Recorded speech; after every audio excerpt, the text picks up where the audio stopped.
All right, you are up in 5, 4, 3, 2. You're up.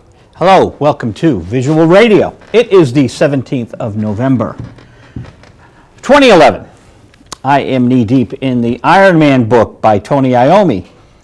My journey through heaven and hell with Black Sabbath. Clever, because he was forced to call the band Heaven and Hell, right? When the late Ronnie James Dio. Oh, I guess I got to start off tonight. I mean, it's one of those weeks, people. Moogie Klingman, dear friend of mine, guest on Visual Radio. Moogie Klingman passed away 2 nights ago, Tuesday night. Todd Rundgren reunited with him. They were in Utopia together. And we were trying to get Moogie on the show for the past year, and he just couldn't do it. He wasn't feeling good. Just another friend. We lost Karen Deal on the 19th of November last year. Karen's father's going to call in tonight. Arch Deal, he has a new book out. So my friend Karen was on the show with us on the soapbox with Joe and I. And we cherished that tape. It's up on YouTube. But it's been a trying couple of years as far as friends of ours just passing on. Sylvia Robinson was a dear friend of my good friend Bobby Hebb. We lost Bobby in August of 2010. Sylvia died, I think, September 28th of this year. You may remember the song Pillow Talk. As big as it was, and it went to #1, Love is Strange was her signature tune with Mickey and Sylvia. So let's talk about more pleasant things, and we'll dedicate tonight's show to our fallen friends. The late Jimmy Miller, the late Sylvia Robinson, the late Moogie Klingman. I hate saying that. These are wonderful people and friends, and you got to have friends. Moogie co-wrote that tune, and I've got him on tape singing it. And life is just fleeting. Life is fleeting. I still have to review True Grit.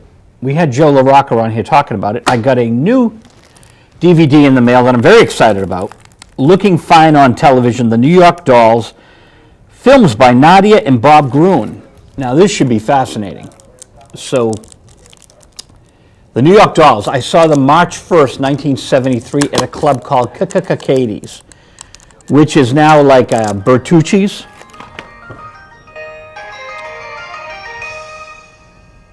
And, hold on. Hello. Hey, Arch, our number is 781 721 0137. Thank you.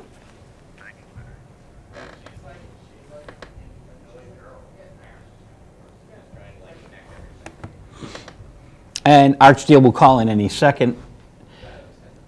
That may be unprofessional, but hey, I'm running the show myself tonight. Kevin's not here. Jeff isn't here. Hey, Joe, can you shut the doors? Thank you very much. Sorry. Welcome to Visual Radio. Thank you. Delighted to be here. Hey, Arch, how are you? Oh, hold on. Joe, could you check the audio? Hi. Thanks. I had to say something on the phone. Hey, Arch, good to hear you, man.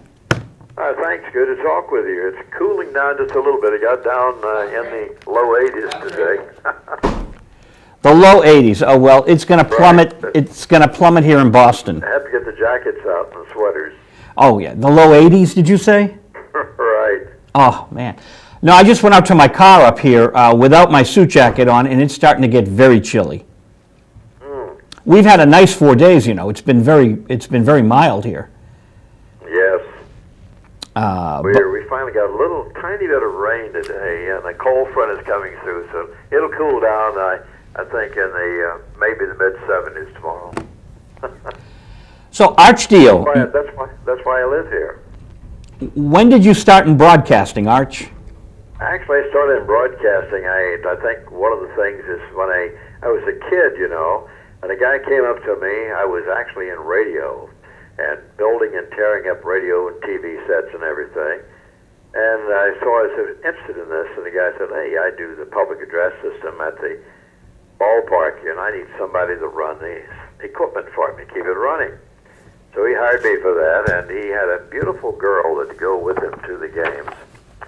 And suddenly one night, about seventh inning, he said, "Arch, take over." Whoa. Take over. I could not roll my R's. The teachers thought it was cute. Instead of 3, I'd say free. 33, of course, was pretty free.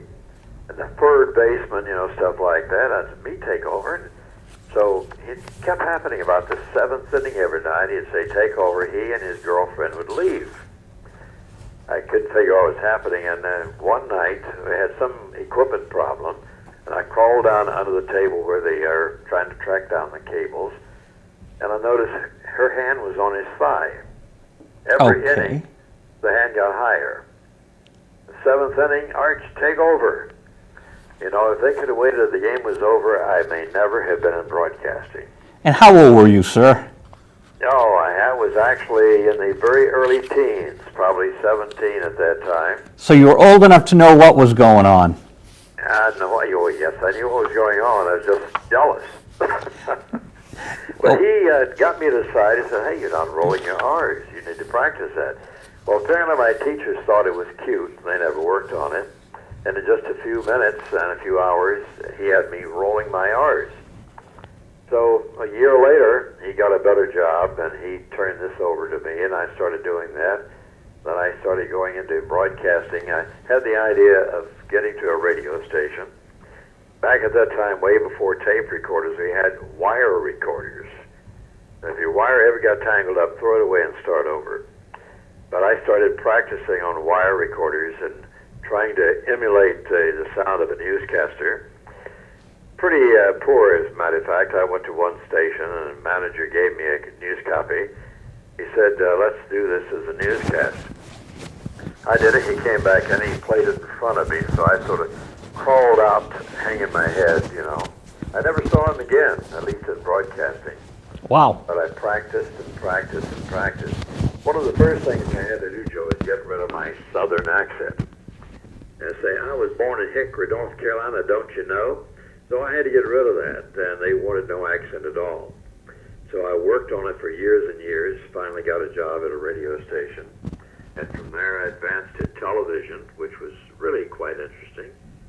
In television I did everything, from mopping the floors and doing the camera work, doing the audio cues, working the control board, just about everything, and doing news, weather, and sports. And that moved from one place to the other. I was doing that in a little station at Winston-Salem, North Carolina. Winston-Salem. Yeah, that's in Winston-Salem, North Carolina. And how old were you about then? That time I advanced to about 20 at the time. Oh, so you're on TV at 20 years of age. That's pretty darn good. Yeah, well, I was working. I was determined then I wanted to be a newscaster of sorts.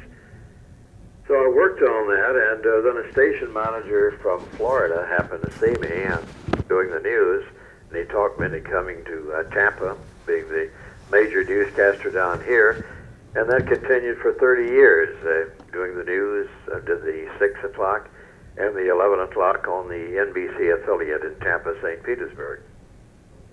And it was very thrilling. With that, I got to do some of the most interesting things. And, in television, in a media business, you get to meet all these great personalities. Of course, my daughter was one of them.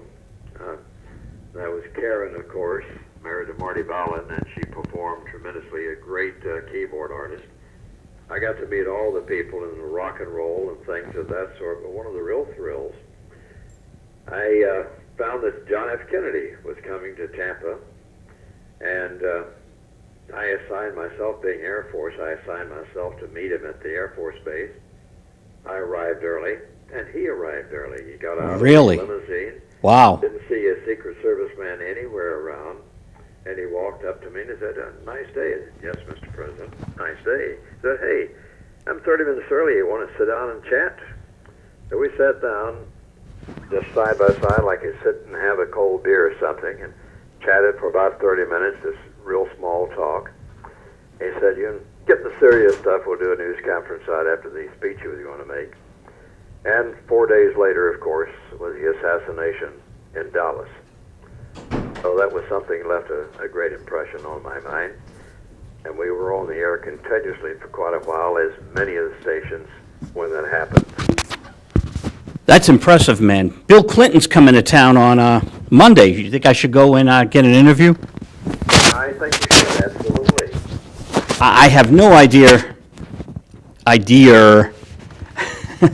if, Are you going to wear a skirt? now, stop that. Stop that. I know that Saturday is the anniversary of your daughter's passing, and I'm sorry, Arch. Yes, that's a very grim time. Something no parent should ever have to face. I would say. And that, as a matter of fact, I've been working on a book for a long while. And I called the book The Corporate Fall Guy because for 10 years I was Miller Brewing Company's corporate fall guy, along with people like John Madden and Bob Euchre and all those great people. And I was the guy that did all the skydiving, ergo the fall guy. But it's not a pun against Miller. It was a real tribute. It's the best job I ever had in my life, including being a television anchor. And that inspired me. You know, Karen would say, go ahead and do it. And, you know, I've been able to, in the past, speak to 1 million people and feel very comfortable with that. And the most difficult thing I ever had to do in my entire life was speak at her service. But there again, Karen was the sort of girl, she'd say, hey, Dad, you can do it. I expect you to. Well, it's a testament, Arch, that I miss her terribly. And Absolutely, every single day. You know, and the loss that no parent should ever have to go through. Really. No, and she would call me almost every night, you know. So we became fast buddies on the phone. Although I've known her for 20 years, you know, or so. I know she was very made many great comments about you, Joe. She constantly talked about good old Joe. You know what? I lost another keyboard player friend 2 nights ago. You know the Bette Midler song, You Got to Have Friends? Yeah, absolutely. Moogie Klingman, the founding member of Utopia, passed on 2 nights ago. I'll be darned. And he was a dear friend, and I wanted him back on the show, and he just said, Joe, I can't do it. He was gigging, Arch. He was out gigging. He actually had a tour itinerary set up for next month. But he couldn't do the phone call. He would just get on stage, and if you look at YouTube, he looked very, very different. And so losing people that we care about and these great musicians, it pains me. But, you know, we have to celebrate their lives. And so let's celebrate Karen and Moogie and these great keyboard players. And I thank you for bringing her into the world. Oh, You know? real pleasure, of course, and she was such a great pleasure and so accomplished. Her music was fantastic. Well, she was a very skilled keyboard. It's not really musically inclined, I guess. Hmm? I'm probably the only one in the family that's not musically inclined. I know your son Doug is a guitar player. Roll singing, right? You know, her brother Doug is doing some rock and roll singing. Doug is a guitar. Is he just a singer, or is he a guitar player too? No, he's really a singer. Okay. He's a screamer on the stage. And I have a granddaughter who has a absolutely fantastic voice. She did a service that it was actually a tribute to Karen at the Skipper's Lounge in Tampa. Where Karen played last year. Yes, she did. And this tribute to her, my granddaughter got up and she wrote a song for Karen. She got up there and she had a standing ovation, and what a fabulous voice. How old is she? She's a little over 25. Marvelous voice. Is she Doug's daughter? Kristen. I beg your pardon? Is she Doug's daughter? No, that is Diane's daughter. Karen was my first daughter. Diane was number 2. And then Doug was number 3. And Sherry was number 4. And would you believe I have a 20-year-old who is now a Gator at junior college, at Florida State. Well, I better correct that. University of Florida. They're real sharp competitors. Interesting. So does she go to the radio station and play Doug's music? Yes. Aha! I knew that. No, I didn't know it, but that's cool. College radio is so important, Arch. Yeah, it is. You know, we've lost some of the touch there. I'm old enough to remember the early days when we gather around the radio station on a Sunday night, and your memory would take over then because you have to visualize everything. There's no picture tubes to tell you everything. You know, I bought a Shirley Bassey album for my roommate. It was his birthday, November 8th, okay? So we went to dinner last night, and we played Shirley Bassey in the car, and when we got home, I said, isn't it amazing no radio stations are playing this great music? You know, a great songstress like Shirley Bassey, you can take a tune, anyone's tune, and just turn it into magic. And why isn't middle-of-the-road radio playing Shirley? Why isn't pop radio playing Goldfinger? It's a timeless song. That's so many great things out there. I even heard just the other day that television is trying to bring back the Monsters. It should be really scarier than it used to be. It was more of a comedy than anything at that time. It will have to be a little more dark to work. A little more action, and of course a lot of special effects will be in the new one, I'm sure. So that's part of all the things right now. While I'm on my complaint trip, check this out, Arch. Diamonds Are Forever, the James Bond movie, Right? came on the Spanish channel. So I said, okay, I want to hear Shirley sing the tune. They played an instrumental, and you see, you know, vocal by Shirley Bassey, but there's no vocal. And I said, Jeff, this is a travesty. How can you have a James Bond movie and they pull her voice out because she's singing in English? Oh, gee. They put the instrumental on the Spanish version. I mean, you know, I don't care what language it's in, play her. Right. What's wrong with this picture, Arch? There's something wrong with that because most of my Spanish friends speak wonderful English. Of course. And if I talk to them in Spanish, they prefer English. And I'm tuning into the movie just to hear the theme song. And it's absent. And I'm like shocked. But, you know, someone said Shirley Bassey should have sung every single James Bond theme. Oh, she was fantastic. No question about that. She still is today. I beg your pardon? They made her a dame. She's Dame Shirley Bassey now. Oh, yeah. That's right. That's a real honor in the British. Would you believe I still do narrations for the Leeds Theatre in England?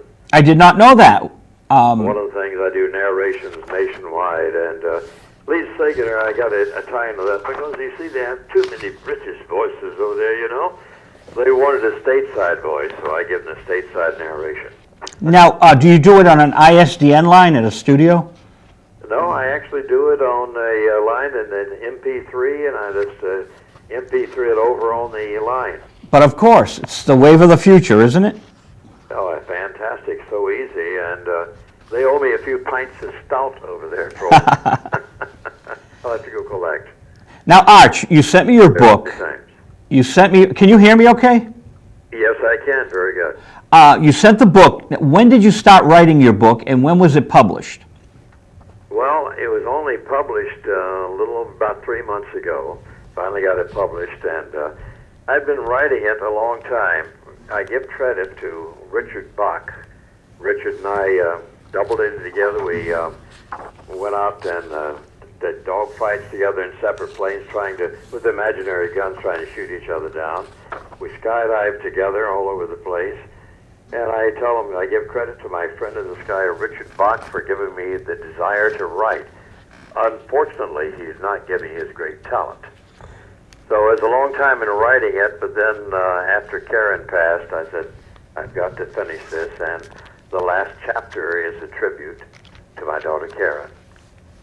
And it happened, the last picture in the whole book, actually, Marty and Karen were performing in San Diego, one of 12 jumps I made into the San Diego Stadium.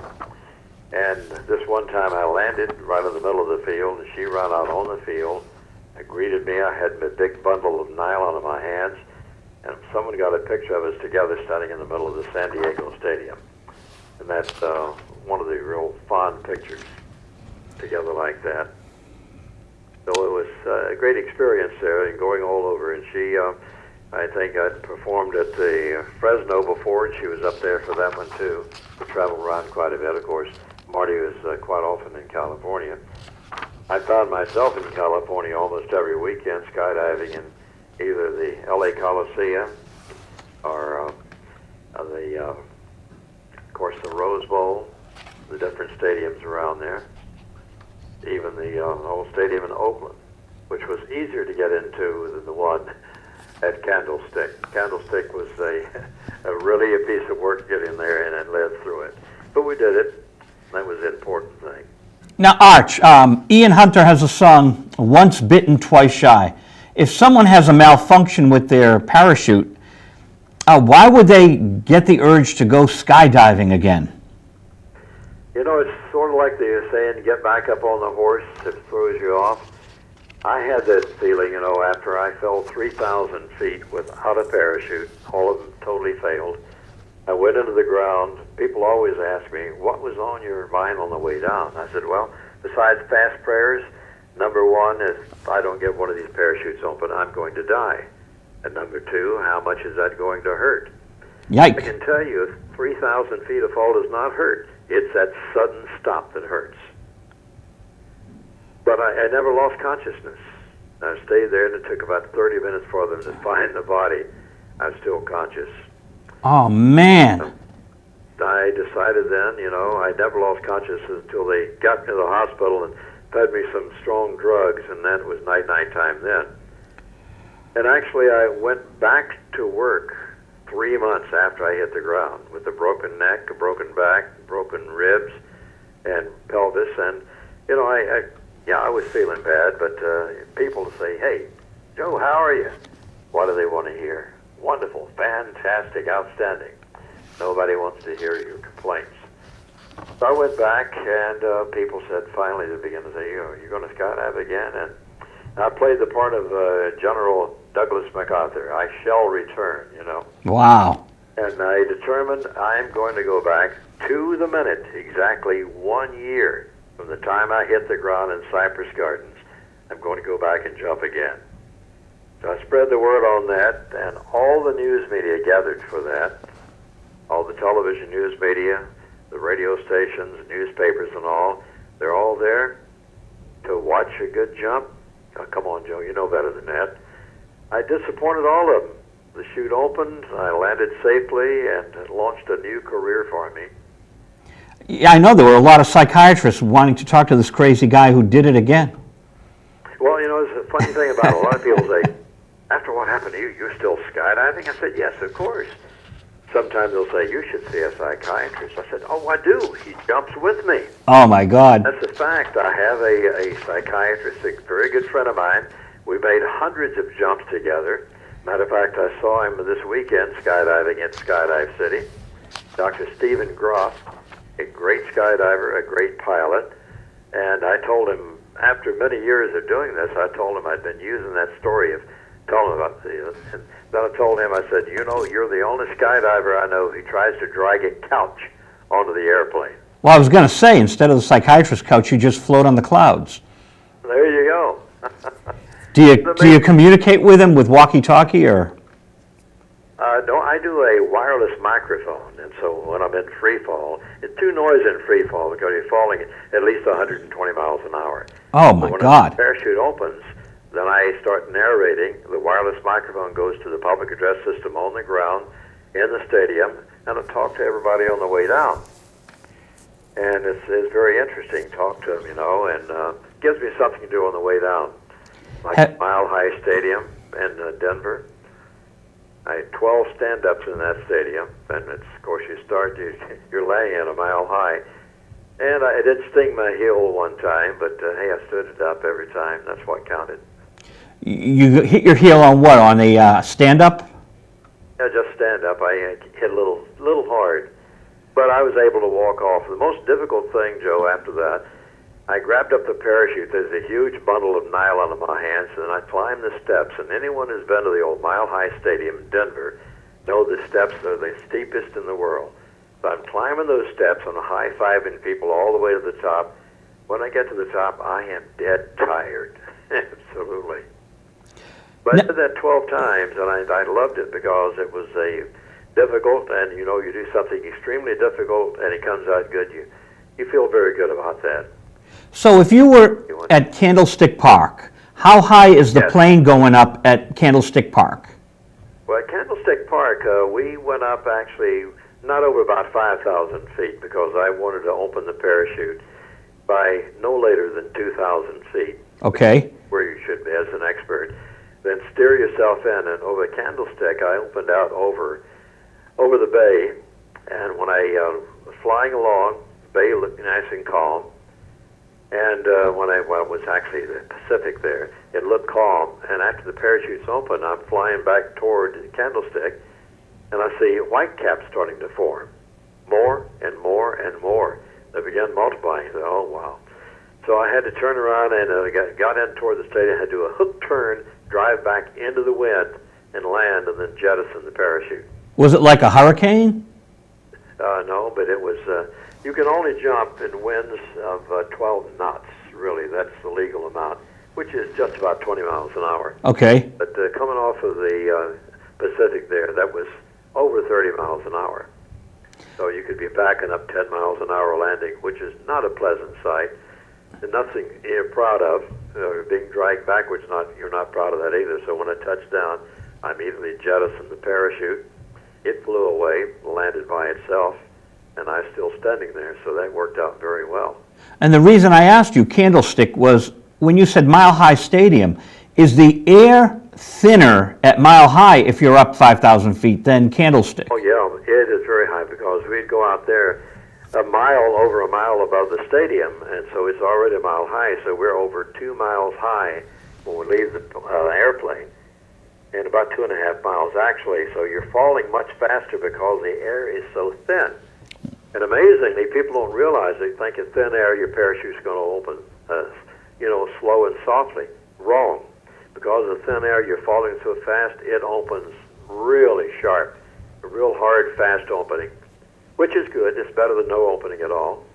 And we fly around and land in there, and I love jumping really in Mile High more than any other place, I think, because it's so difficult, and made it in every time, and the people really cheer when you land standing up like that. They boo if you don't. And they know how difficult it is being Mile High Stadium. Yeah, they can't believe, some people, if you got it just right, you fly it just right, you can do a 1-foot tiptoe landing. Man. And people can't believe you do it. How can you be that strong? Well, it's technique. When the jetliner starts coming in for a landing, the nose goes up, they start trading off forward speed to generate some lift and touch down softly. Otherwise, it'd slam right in and break the landing gear off. But it makes quite a difference. So if you can do a real good landing, you feel good about that. Much better. Arch, how many jumps do you think you've made in your life? They're all logged. Every one I make logged. It has to be signed off by a licensed pilot or a licensed jumper. So I have over 6,000 jumps right now. 6,000? Oh, I have a lot of friends who have over 10,000. And there's a guy on the east coast of Florida.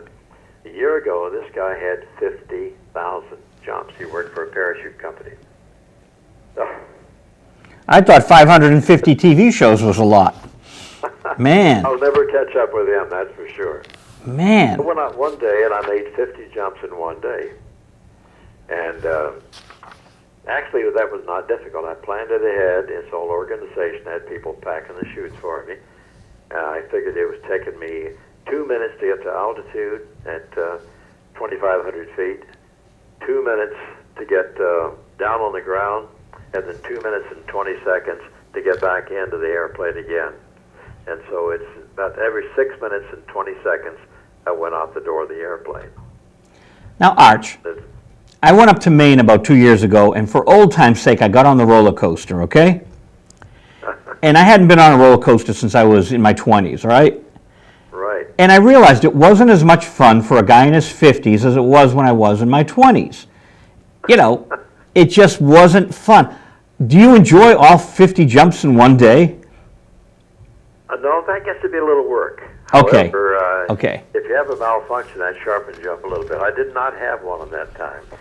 But I will say I got to 50 jumps, and I planned to do it, and I did it in record area. But then again, I had a record for a while, And as a matter of fact, just a couple of years ago, a former member of the Golden Knights, I think his name is Jay Stokes, I hope I got it right, he went out and made 500 jumps in one 24-hour period.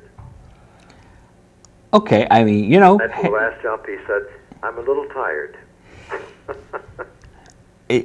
interesting. Yeah, I would never top that. Incidentally, that got me a shot, though, on the old Gary Moore show, To Tell the Truth. Yep. And visiting on that, it's interesting. If you look at that show, you're talking about losing some great musicians. And you look at that show, everybody on that show is dead except Joe Garagiola and me. And, of course, my two stand-ins, I came out and I said, my name is Arch Deal, and two imposters said, my name is Arch Deal, and so on that.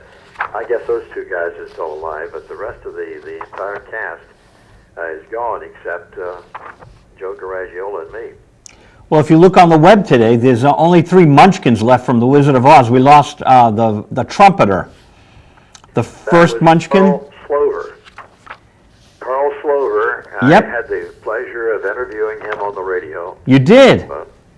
And the little guy, he was fantastic. And I took him out afterwards for ice cream. He loved ice cream. And I asked him all about The Wizard of Oz, Judy Garland, Ray Bolger, and all those people. He said they were wonderful. They were so nice, just wonderful people. He said, but the stand-ins were awful. They were the wannabes. So, of course, I asked him, did you get to pet Toto? Oh, no. They did not want us touching the dog. The dog was trained, and the dog trainer was afraid he might lose his spot on the show if the dog got distracted somehow. But that was quite an experience. They had them all put in one hotel, hidden away while they did all of this. Was it on TV or radio? It was on radio when I talked with him. Wonderful little guy, and a fantastic person, and they loved his ice cream. He remained a bachelor all of his life. Ah. Yeah. Now, what year? Yeah, I guess. Huh? Smarter than me. Now, what year was that? Oh, I talked with him. It had to be, it was a good 7 years ago I talked with him. Now, Arch, do you keep all your radio shows? Unfortunately, I did not. A lot of the shows I had, like the interview with John F. Kennedy, things like that, that was all videoed. And, the old film, I say videoed, it was all on 16-millimeter film. If you have 16-millimeter film, Hollywood found out a long time ago that it has to regularly be washed and waxed, or else all the chemicals in it will self-destruct. Oh. And they threw out a whole lot of that stuff. As a matter of fact, I did a documentary on NATO, and a sole 1-hour documentary I did on NATO, traveling all over the NATO countries by myself, hauling all the gear around and doing the talk-ups and everything. Put the whole show together, and they gave it years later. They had it in a can, and they gave me that can. I put the can inside my car. I think I got a cup of coffee or something. I came back to the car, and I happened to open the can. I was lucky to get out of the car in time. I would have instantly been asphyxiated by the gases in that can. Now, you couldn't bake it because they bake tape and film these days. Yeah, that's right. You've got to put it on tape or on disc, or they could put it on a DVD or something like that. But it seems like all the stations right now are just going to back up with memory, the whole thing, on a big memory disc. Well, now, our show tonight, we usually go on tape and we go on to the server, and we're just going directly to the server because our studio is renovating. Right. So, usually it goes right to the server. Karen was interviewed last year, so we have that. I have it up on YouTube. I don't know if you've seen it. Yes, I have. I really enjoyed that tremendously. I enjoyed her so much. And that's what I love about the show is we have our instant replay, and people all over the world can explore these shows any time of the day. Just going to YouTube. It's so wonderful. wonderful, you know. As a matter of fact, I don't know if you even remember, I don't know if you even saw a wire recorder. You ever see one, Joe? Wire recorder. I don't think so. Dates me. Okay, Webcor made a recorder, and it was a wire recorder. It worked exactly the same way as a tape recorder. Instead of a piece of tape passing over the recording head, this thin iron wire is passing over the head, because the quality was pretty bad. Oh, But it worked the same way. But if you ever had fishing line tangled, you could untangle it, which is a mess. If this ever got tangled up, throw it away. You'll never get it untangled. Because this thin wire, it's just about as thin as a hair. And when it gets tangled, forget it. You just get another one, start over again. So that's how I started out that long ago, which really dates me. And then Brush Company started putting up recording studios across America, where people go in and, you know, sing or something like that. I would take my news copy, produce a newscast, and I'd go in and do a newscast, you know, do my David Brinkley thing or something like that. You got to give credit to Walter Cronkite. I was doing one of the space shots at Cape Canaveral. I went off to myself to do my talk-up. I was standing in this place in a little shed saying, "Hi, this is Arch Deal reporting from Cape Canaveral, where tomorrow suddenly I hear zip, zip, zip, zip." I turn around and I go, "Sorry to bother you. I'm Walter Cronkite. I'm taking some pictures for my children." And we sat and chatted there for a few minutes, and he went on his way. And years later, my weatherman left and went to WCBS in New York. I went to visit him a couple years later. We're walking around, he's showing me WCBS studios. He said, "Oh, there's Mr. Cronkite. I've got to introduce you to Walter Cronkite." He walked up and said, "Walter, I want to introduce you." Walter turned around and said, "Oh, I know Arch. We met at Cape Canaveral." An amazing memory this man had. It wasn't me. He remembered who he met and where he met him. It was incredible. well, that's why he was such a pro. Absolutely. Wish I could do half the memory of that. Really. Now, Fantastic. what ear checks do you have of your shows that are significant? Let's see, I do have some. As a matter of fact, I saved the old tape. It was on a Sony. As a matter of fact, when I went back and did that jump again, and at Cypress Gardens, as a matter of fact, I let a newsman from the competing station, the CBS station, I was with NBC, go and he asked if they could come on board the plane and get me going out of the door. I said, sure. So I went up there, and that evening I watched the newscast on the CBS station. This guy said, Arch Steele was absolutely calm, cool, and collected when he crawled out of the airplane. I thought, boy, I sure fooled him. But the day, 1 year after the big bounce, I was anything but cool, calm, and collected. It's something I felt I had to do. And it led to a wonderful job with Miller Brewing Company, and they had me traveling all over the world. Would you believe, Joe, I have made 61 cruises. They spoiled me rottenly. Of course, I flew everything first class and have a limo to haul me around. But then you skydive onto the ships? I did. I skydived onto the Norway. And as a matter of fact, the captain said, we'll be underway when you skydive. No, Captain. You're the captain. But if you're skydiving, in fact, if you're underway, that ship can go 20 knots, I know. And the wind coming across from Miami was blowing about 20 knots, so I was going to be in the screws. So anyway, I said, look, as soon as I touch down, you drop the lines and take off. You drop the line as soon as I touch down, full steam ahead. It was actually a steamship. And so it worked out very well.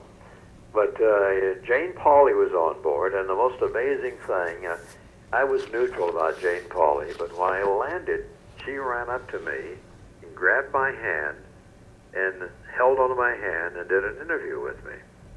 And 5 minutes later, she's still holding my hand. She knew how to get a captive audience. So I had to give her credit for that. Interesting. Very interesting. Now, I have jumped all over the Caribbean also. so have you gone around the whole world jumping? around the world, I haven't jumped at all the places. One of the wildest jumps was in Red Square in Moscow, which was scary because suppose one of the soldiers didn't get the word that this is legal. Mm-hmm. So it came out well, and I didn't get perforated on the way down, but it was interesting. I'd like to jump at different places. I, of course, was tied in and made many trips to England. I never jumped in England. Of course, I was under contract with the Miller Brewing Company, and they said, you'll never be able to jump here, but I made quite a few jumps in Milwaukee, in the fields there and everything, for big shows they had there, and got down safely and had a great time. Not in the winter, though. Uh-huh. Did jump over Houghton Lake, Michigan, the coldest I've ever been all my life. They sent me there to jump up the Tip of Town Festival and land on the frozen lake. And on the way down, we figured it was 50 below zero, and I'm falling 120 miles an hour. I opened the parachute early. I was freezing to death. I looked like I had a heavy sunburn when I got down. Now, So that was the coldest ever. this is a serious question. In all these jumps, have birds ever get caught in your parachute? No, they haven't. Actually, you know, I fly, actually when I come down, I have run across before. I say run across, I didn't run into them. But I have, if you're a glider pilot, you know, I'm a commercial pilot as well. Glider pilots look for buzzards. And I kidded Richard Bach. I said, you know, you did Jonathan Livingston Seagull, but you should do a story on the Bernard B. buzzard, because you find buzzards, they are soaring and riding the updrafts. They find the updrafts, they'll soar for hours just riding those updrafts. Glider pilots, if they see buzzards, they'll head for them, because the buzzards know where the updrafts are. Oh. I have in parachutes, when the parachute's open, I have flown, within just maybe 25, 30 yards away from a buzzard. Now, a buzzard won't come after you, will they? Oh, no, they don't want me. I'm not dead yet. They're vultures. They only want the dead meat, the well-done meat. Right, right. They do a good job of cleaning up, I'll say that. Okay. All right, so you're lucky that they weren't around when you had your malfunction. They'd probably have been hanging in the top of the tree, said, okay, he's not quite dead yet, let's wait a while later. They do wait till the end, right? Oh, yeah, they can spot this, and of course they have a tremendous sense of smell, and it wafts up, you know, and when they find one, they begin to gather. I've always found that they love to fly because I found them over downtown Tampa, Florida, circling overhead. There's no way in the world they're going to land on a busy street in downtown Tampa. So they're enjoying the thermals coming up over the city. That's why I told Richard he should do a Bernard B. buzzard instead of Jonathan Livingston Seagull. But he's been a marvelous rider and a lot of fun to skydive and fly with him. Tremendous gentleman, really. Fascinating stuff, Art. So the book has been out for 3 months. Have you done any interviews yet besides this? A lot of interviews, a lot of book signings and everything. We're going to do one on the ship coming up here on the Allure of the Seas on the 25th of February, and also the 4th of February. I'm lecturing at the University of South Florida in Tampa, and have not been invited to the University of Florida yet, where my daughter is a junior. I'm looking forward to that if I can ever get that. And we're doing a lot of lectures and a lot of things. And of course, I had doctors before want me to talk to some of their patients. You know, I was very fortunate with all the broken bones and everything to continue everything. Not only back to skydiving, but I do competitive ballroom dancing too. Not enough to go on Dancing with the Stars for sure, but a lot of fun. I say it's the greatest exercise in the world because you're exercising and you're having fun at the same time. Arch, what's your webpage? My webpage is www.corporatefallguy.com. That's one word. Great. Fall Guy. Corporate Fall Go on Guy. there. Number one, you go on there and it starts out with a narration. We're studying about the Hillsborough River in Tampa, telling this is my city, this is my story, and stuff like that. You get my ugly face there. And then also you go in and you get, I mentioned the Gary Moore to Tell the Truth. That actual video's on there, minus the commercials. Oh, wow, so you got the Gary Moore to Tell the Truth on the website. That's right. It is on there. I didn't see that. I'll have to go back now and look. You go there to tell the truth, and also it's got some of my skydiving scenes in there. Where I went out with a few of my friends and did a little skydive. And then, of course, anybody who wants to order the book. Well, you know, we're non-commercial, so I often talk over my guests, and pardon me, I'm not being rude. Oh, no, that's all You right. get it. But the website is, again, corporatefallguy.com. That's correct. And are there outtakes from the book there? Yes, as a matter of fact, quite a bit. There's a lot of pictures on there, and some of our big skydive scenes. We have one which me and about 50 or 70 of my friends get together and do a skydive sequel thing. A lot of the pictures you see in the book, and also we did we formed what we call the 6-pack in the sky for Miller Brewing Company. Oh, what a great idea. Would stack the parachutes, would have 2 Miller Genuine Draft, 2 Miller High Life, 2 Miller Light Beer from Miller, and all that. I was real lightweight. And I kid people, I started first with Anheuser-Busch, and I saw the light beer from Miller. I had a wonderful experience of 10 years with the Miller Brewing Company. Another one of the crazy people, I was on the outside, with the skydiving. Another one of them is Corky Carroll, who was 4-time world surfing champion. And of course, we had Mickey Spillane, the great mystery writer. We lost it a couple years ago. Terrific writer. Mike Hammer. Mike Hammer. He wrote Eye of the Jury in 4 days on a standard typewriter. Amazing. It must have been mania. Absolutely. Inspired mania. Arch, we're running out of time. You got to come up to Boston so we can have you in the studio proper. I would love to. I had skydived in Boston at Boston College by the river there.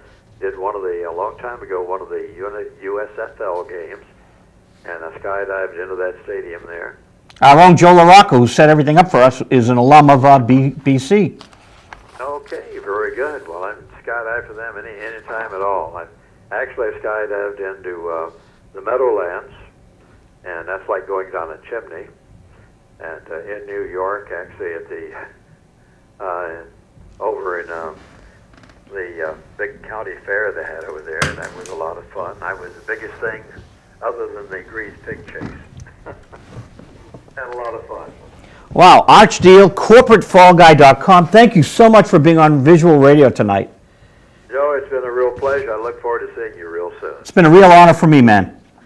My pleasure. Okay, talk soon. Bye. Bye. Bye. Arch Deal, corporatefallguy.com. Wow, great stories. We just get stories from people from all walks of life. It's just pretty amazing.